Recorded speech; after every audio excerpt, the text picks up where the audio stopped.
Alright, before we start chapter 7, I just want to back up in chapter 6. There's something I forgot to share. In chapter 6 and 16 it says, "And said to the mountains and rocks, fall on us, and hide us from the face of the one that sits on the throne, and from the wrath of the Lamb." And I said how that's referring to the Jews. Used the imagery from the Old Testament. But also, Jesus explicitly says this is for the Jews of his time. And I forgot to point out that verse. He applies these very same verses to the Jews of his time. And that's in Luke 23:28.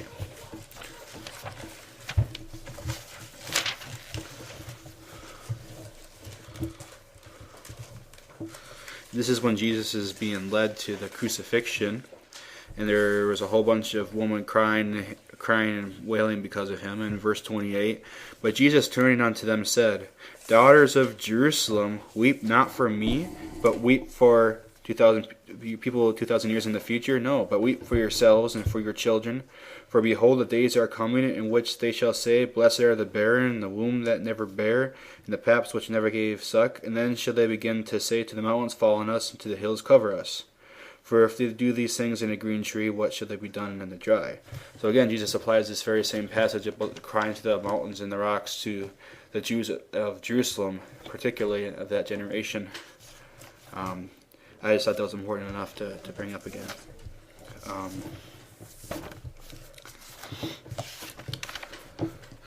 Alright, Revelation chapter 7.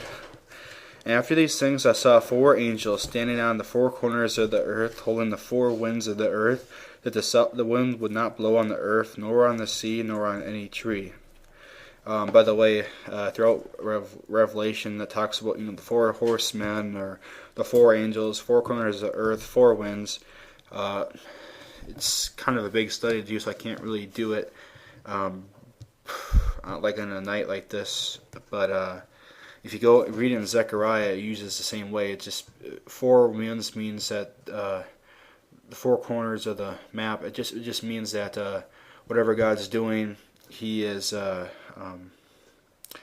God's investigating, or like God's. Because let me just see if I can just quote a little bit from that Zechariah here, just give an idea of what I'm saying.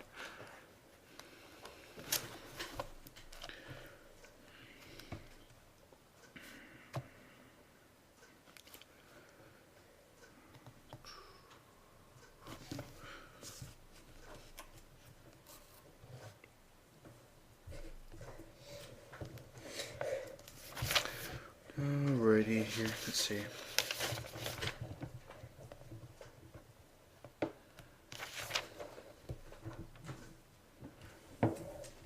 Yeah, I won't be able to find it right now, but it's either in Zechariah or Zephaniah, talking about it has 4 horsemen there. It just means that God's investigating the earth, or because that's what the chariots going to the 4 corners of the earth. It just means that God, whenever the group of 4, it just means that God's looking down at the earth and investigating. Verse 2, Revelation 7. "And I saw another angel ascending from the east, having the seal of the living God, and he cried with a loud voice to the 4 angels, to whom it was given to hurt the earth and the sea."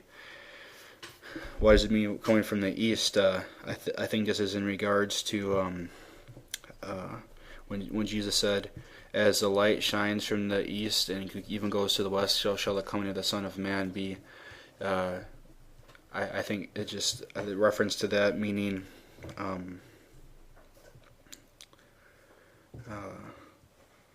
that it'll spread out, it'll come, and oh boy, I'm really kind of foggy tonight, but yeah, I think that's what it's referring to. And verse 3 it says, "Hurt not the earth, neither the sea, nor the trees, till we have sealed the servants of our God in their foreheads."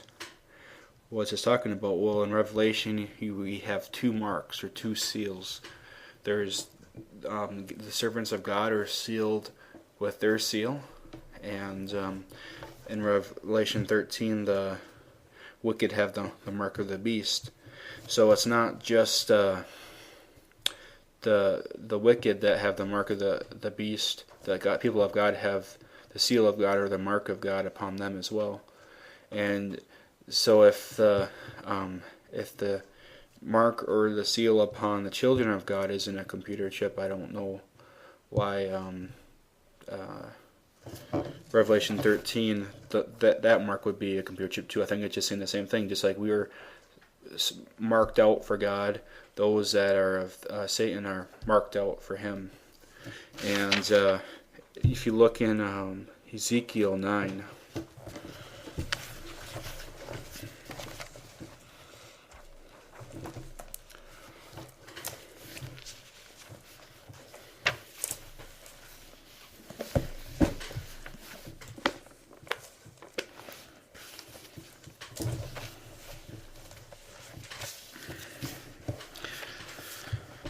he cried also in mine ears with a loud voice, saying, Cause them that have charge of this city to draw near, even every man with his destroying weapon in his hand.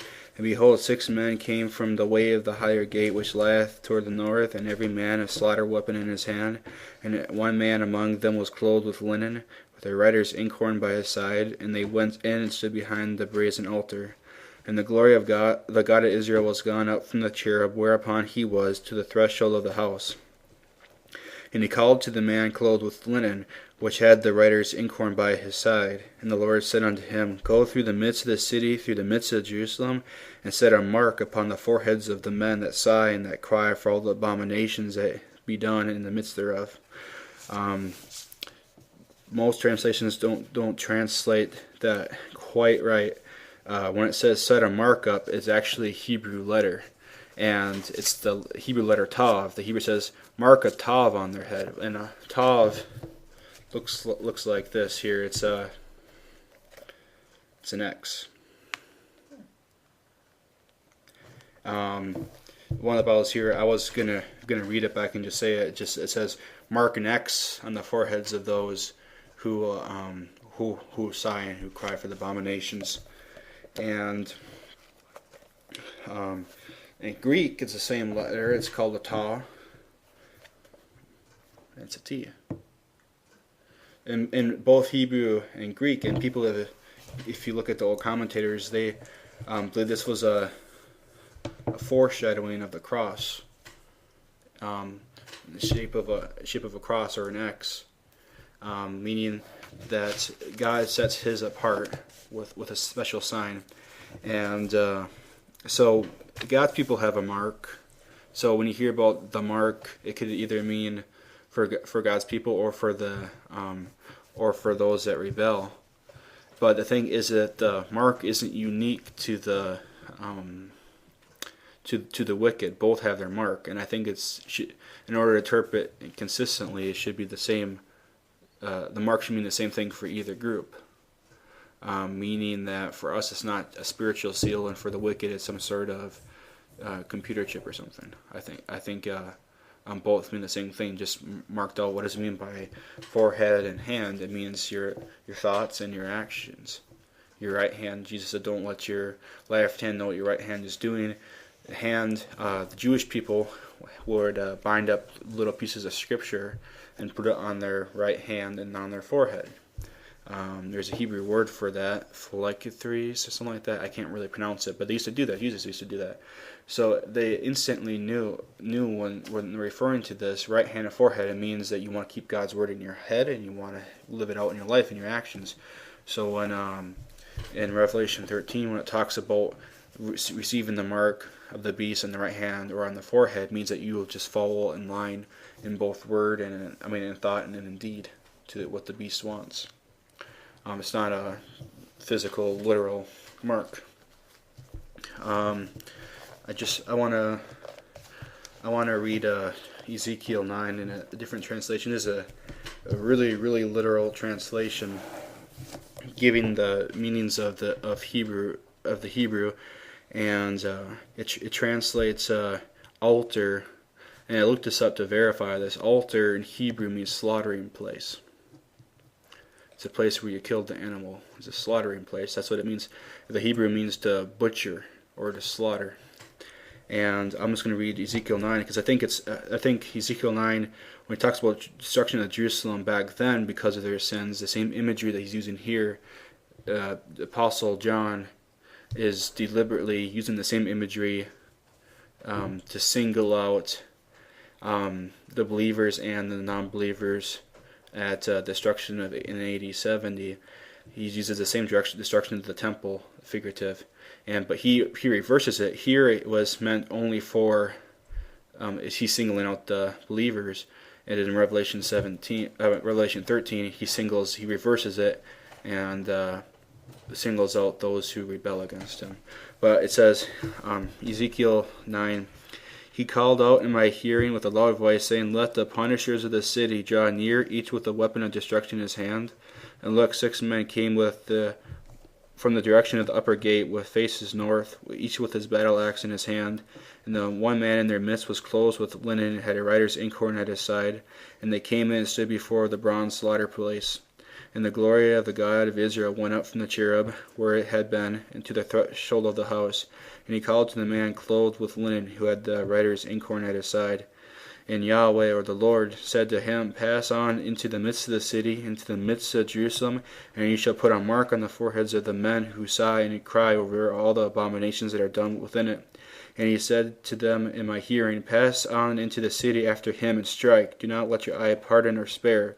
Kill to destruction old, young men, maidens, children, and women, but do not come near anyone upon whom is my mark, and begin at my sanctuary.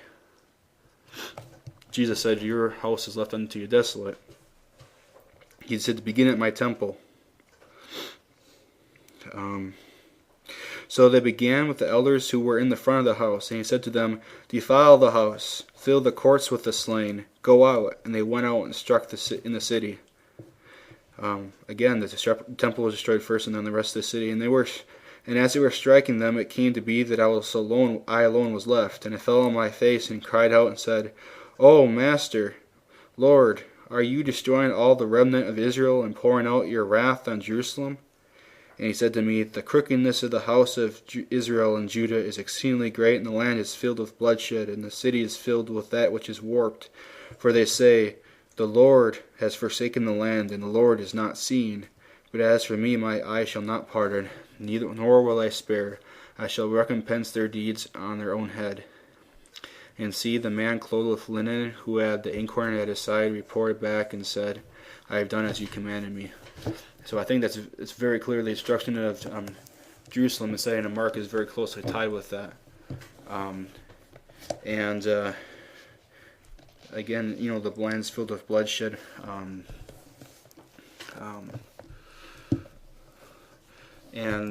not sure if I talked about it yesterday, but with those that were underneath the altar in Revelation 6,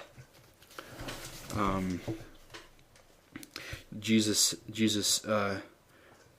we're going to get to it in Revelation 18, but Jesus says, I believe it's in Luke. I'll look at the passage when we get that far to Revelation 18. But he says, on the blood of on this generation may fall all the blood of the righteous, from Abel to Zechariah was killed before the altar. So all that blood, they killed all the prophets that that the Lord sent to them. And finally sent his son, and they killed them. That's the parable that Jesus gives over and over again. He sent them prophets to the vineyard, and they tortured some, and they beat up some, and they killed his son. That's the same image. Okay, in Revelation 7:4, it says, and I heard the number of them which were